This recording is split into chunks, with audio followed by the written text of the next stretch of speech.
অবরোধ হরতালে ঢাকা কুমিল্লা মহাসড়কে যান চলাচল কম ছিল না একেবারেই, কিন্তু মঙ্গলবার ভোরে ১৪ গ্রামে বাসে পেট্রোল বোমা হামলা ছড়িয়েছে আতঙ্ক। সড়কে গাড়ি চলছে খুবই কম। বাসে এমন হামলা ক্ষুব্ধ করেছে এলাকাবাসীকে। এই ঘটনায় দায়ীদের বিচারও চেয়েছে তারা। আইনশৃঙ্খলা বাহিনী বলছে পার পাবে না খুনিরা।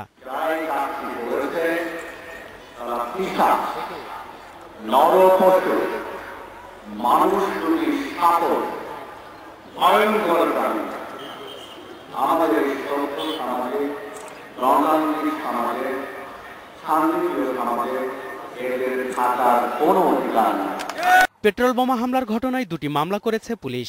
হামলাকারী হিসাবে সুনির্দিষ্ট কারো নাম না থাকলেও হুকুমের আসামি করা হয়েছে বিএনপি চেয়ারপারসন বেগম খালেদা জিয়া, স্থায়ী কমিটির সদস্য রফিকুল ইসলাম মিয়া, যুগ্ম মহাসচিব রুহুল কবির রিজভী ও সালাউদ্দিন আহমেদ, আর জামায়াতের সাবেক সংসদ সদস্য আব্দুল্লাহ মোহাম্মদ তাহেরকে। তাদের পালিত নেতাকর্মীরা এই সারা বাংলাদেশে যখন যেখানে সুযোগ পাচ্ছে সেখানে পেট্রোল বোমা ককটেল নিক্ষেপ করে নিরীহ মানুষকে মেরে ফেলতেছে। তাহলে নির্দেশনা কার? আজকে যদি ২০ দলীয় নেত্রী যদি বলে দেয় হরতাল অবরোধ প্রত্যাহার, তাহলে প্রত্যাহার হয়ে যাচ্ছে। আমরা হুমকিতে ভয় পাই না। আমরা আইনের শাসন প্রতিষ্ঠা করতে চাই।